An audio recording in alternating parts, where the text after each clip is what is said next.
Hello students, welcome to our YouTube channel education with भैया जी। जैसे कि हमने पिछले क्लास में जो है एसिड टॉपिक को कंप्लीट किया था, ठीक उसी प्रकार से आज की क्लास में जो है हम बेस वाले टॉपिक को जो है कंप्लीट करेंगे। तो बिल्कुल हमारे साथ बने रहिए। आपको जो हम देना चाहेंगे और कहना चाहेंगे कि आपको है हम पर विश्वास, आपको है हम पर विश्वास, इसलिए नो बकवास, ओनली क्लास। आ जाओ। हमने पिछले क्लास में जो है एसिड को कंप्लीट किया हुआ था और आज के क्लास में जो है बेसिस को कंप्लीट करने वाले हैं। अगर आप एसिड का क्लास जो है नहीं किए हैं, मतलब एसिड टॉपिक वाला क्लास जो नहीं किए हुए हैं, तो आप हमारे प्लेलिस्ट में जा करके वहां से कर सकते हैं। पहले उसको करके आइए, फिर इसको कर लीजिएगा, बेहतर समझ में आएगा, ठीक है। या अगर आप पहले से पढ़ लिए तो कोई बात नहीं, चलिए हमारे साथ पढ़ते रहिए। हम तो ये सब बता दिए। On the basis of chemical properties all the substances are classified into three groups, जैसे कि एसिड्स, बेसेस एंड साल्ट्स। तो आज हम करने वाले हैं बेसिस को, ठीक है। आइए, बेसेस यानी क्षार। बेसेस क्या क्या है यहाँ पे? Bases are those chemical substances which have a bitter taste. क्या है? Which have a bitter taste, यानी क्षार वे रासायनिक पदार्थ है जिनका स्वाद कड़वा होता है। बिटर अर्थात कड़वा, ध्यान देना। नेक्स्ट है bases are the chemical opposites of acids, अर्थात क्षार अम्ल के रासायनिक विपरीत होते हैं। क्या होते हैं? ऑपोजिट होते हैं, यानी विपरीत होते हैं। A base is a chemical substance which can neutralize an acid, अर्थात क्षार एक रासायनिक पदार्थ है जो अम्ल को क्या करता है? तो निष्क्रिय करता है। क्या करता है? निष्क्रिय करता है। देखिए अगला है a base is soluble in water is called alkali, अर्थात जल में घुलनशील क्षार को क्या कहते हैं? अल्कली कहते हैं। ध्यान देना, क्या कहते हैं? अल्कली कहते हैं। नेक्स्ट है base and alkali both are same things, कहने का मतलब है क्षार और अल्कली दोनों क्या है? एक ही चीज है, बहुत ही कॉमन पॉइंट है, इसको याद रखना, ठीक है ना। आओ आगे देखते हैं। बेसिस कुछ पॉइंट है। A base is a substance which dissolves in water to produce hydroxide OH minus ions in solutions, कहने का मतलब है क्षार एक ऐसा पदार्थ है जो पानी में घुलकर घोल में हाइड्रोक्साइड आयन OH आयन उत्पन्न करता है, यानी OH पे यहाँ क्या रहेगा? माइनस रहेगा, इसको आप कर लेना, ठीक है ना। देखो आगे है प्रॉपर्टीज ऑफ बेसेस, यानी बेसेस के प्रॉपर्टीज क्या हैं, क्षार के प्रॉपर्टीज क्या हैं। बेसेस हैव बिटर टेस्ट, जैसे कि मैंने पिछले अभी कुछ सेकंड पहले बताया, यानी क्षार का स्वाद कड़वा होता है। बेसेस फील्स सोपी टू टच, यानी छूने पर जो है क्षार साबुन जैसा लगता है, यानी छीलता है, फिसलता है, इसी परिभाषा में बोल सकते हैं। नंबर थर्ड है bases turns red litmus to blue, यानी बेसेस जो है यानी क्षार जो है लाल लिटमस को क्या कर देते हैं? नीला कर देते हैं। देखिए चौथा नंबर पॉइंट। नंबर फोर देखना, bases conduct electricity in solution, किसमें? सॉल्यूशन में, यानी घोल में। इसलिए वो क्या है? दे आर इलेक्ट्रोलाइट्स, वो क्या है? इलेक्ट्रोलाइट्स है। बात समझे कि नहीं समझे? आगे देखिएगा number five, bases react with some metals to form hydrogen gas, यानी बेसेस जो है कुछ धातु के साथ मिलकर के क्या बनाता है? तो हाइड्रोजन गैस बनाता है। समझे कि नहीं समझे? जैसा कि हमने पिछले क्लास में भी बहुत सारे एग्जांपल देकर आपको समझाया हुआ था। देखो मैं फिर से बोल रहा हूँ, ये चीज अगर समझ में नहीं आया आपको जो है क्या एसिड कंप्लीट करना होगा। आपने एसिड कंप्लीट नहीं कर रखा है, इसलिए आपको समझ में नहीं आ रहा है। जाइए पहले एसिड वाला क्लास करके आइए। नहीं मिल रहा है, अब मैं क्या करूं? ये भगवान, अरे खोजो तो सही। नहीं खोजा आपने? खोजा था, चलो ठीक है। अरे प्लेलिस्ट में जाओ ना, देखो ना लिखा गया है सीबीएसई ने बीएसबी नया बना गया फोल्डर, ठीक है ना, उसमें उसमें है। नहीं पता है? अरे यार तो एक काम करो, चलो ठीक है, मैं इसका लिंक जो है डिस्क्रिप्शन में ऐड कर देता हूँ, यानी कर चुका हूँ। आप जब वीडियो देख रहे हो ना, यानी ऐड हो चुका हो। एक बार फिर से देख लो, bases conduct electricity in solution, यानी बेसेस क्या करता है? कंडक्ट करता है इलेक्ट्रिसिटी को, कहां? सॉल्यूशन में। दे आर इलेक्ट्रोलाइट्स, याद करना, दे आर इलेक्ट्रोलाइट्स। नंबर 5 में मैंने क्या बताया था? Bases react with some metals to form hydrogen gas, क्या बनाता है? तो हाइड्रोजन गैस बनाता है, इसको याद रखना। देखो नंबर 6 है bases react with acid to form salt and water, जब बेसेस जो है रिएक्ट करता है किसके साथ?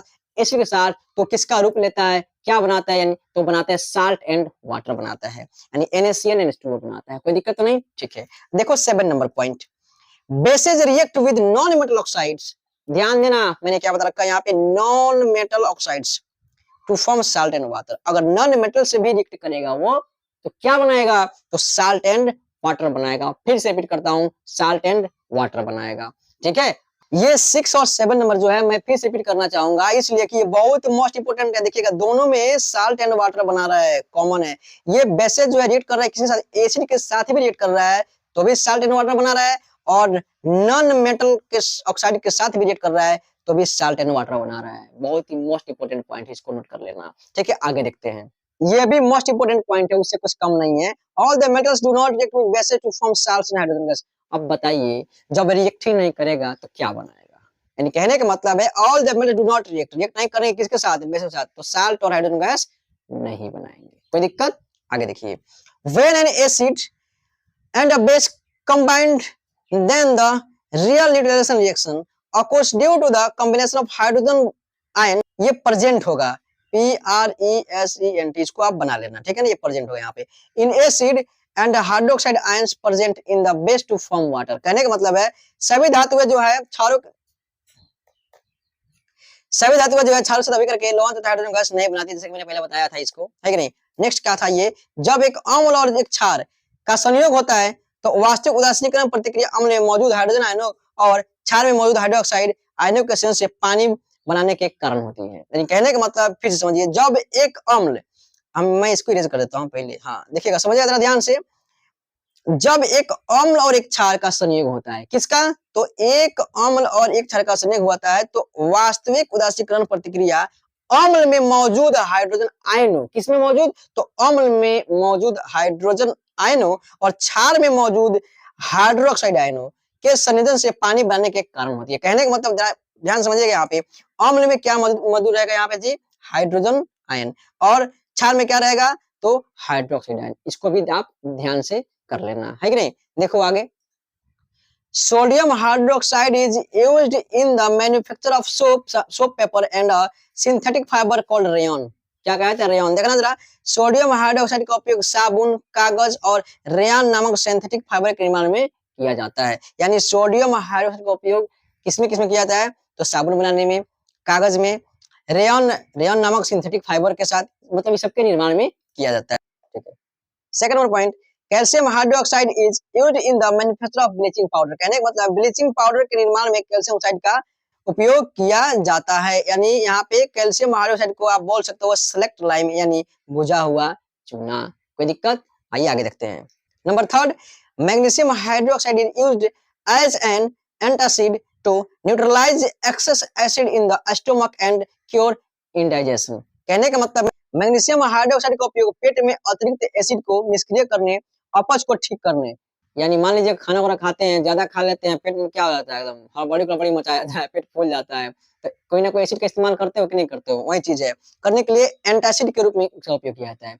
यानी एंटासिड के रूप में जो है उपयोग किसे किया जाता है? तो किसका? तो बेसिस का। ध्यान रखना इस चीज को, सिंपल है, ठीक है ना। देखिए आगे, sodium carbonate is used as washing soda and for softening hard water. अर्थात सोडियम कार्बोनेट का उपयोग जो है धोने के सोडा के रूप में जो है और कठोर जल को नरम करने के लिए किया जाता है। यानी सिंपल से यहाँ पे समझना कि सोडियम कार्बोनेट का यूज क्या है? तो धोने का सोडा के रूप में और कठोर जल को क्या नरम करने के रूप में किया जाता है। कोई दिक्कत? यूजेस ऑफ बेसिस का ये लास्ट पॉइंट है।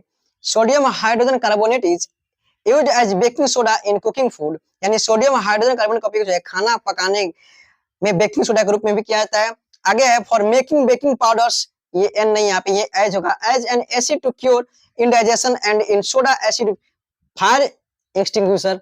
अर्थात बेकिंग पाउडर बनाने में अपच को ठीक करने के लिए एसिड के रूप में और सोडा एसिड अग्निशामक में किया जाता है। जैसे कि आप देख पा रहे होंगे, अगर आप स्कूल में पढ़ते हो वहां पे होगा, इतना मोटा लंबा पाइप सा होगा, है कि नहीं? वही होता है अग्निशामक। यानी आप देख सकते हैं, हमने जो है इसी के साथ जो है हमने बेसिस को है आज कंप्लीट किया हुआ। आप जितना जल्दी कमेंट करोगे उतना जल्दी जो है आपको साल्ट्स का टॉपिक आ जाएगा। और इसके बाद जो है अगर ज्यादा प्यार दोगे, लाइक करोगे, कमेंट ज्यादा से ज्यादा करोगे, यानी तो उसके बाद से जो है इसका जो है मैं ऑब्जेक्टिव लेकर के आ जाऊंगा, वो भी एग्जाम बेस्ड। कोई दिक्कत? तो ऐसे ही टॉपिक देखने के लिए हमारे साथ जुड़े रहिए, हमारे चैनल को सब्सक्राइब करिए, वीडियो को लाइक करिए और प्यारा सा कमेंट कर दीजिए। मिलते हैं अगले क्लास में आपके कमेंट के अनुसार टॉपिक के साथ, तब तक के लिए जय हिंद।